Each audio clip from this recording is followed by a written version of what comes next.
Now that we've discussed what an expository essay is and the main parts of an expository essay, let's talk about what it isn't, or what you shouldn't do in an expository essay. Here are some general no-nos. For a good essay, do not use any of these anywhere in your essay. First, this essay is about.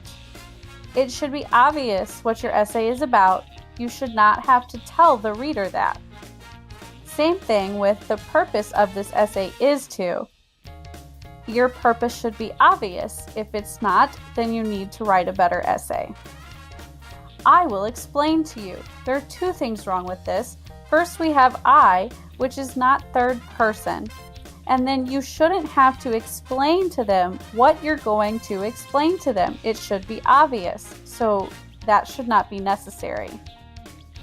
In my opinion, my is a version of I, and you should not be stating an opinion in an expository essay. An expository essay should be unbiased or neutral.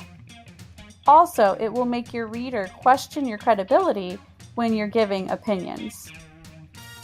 I think that, again, don't say I.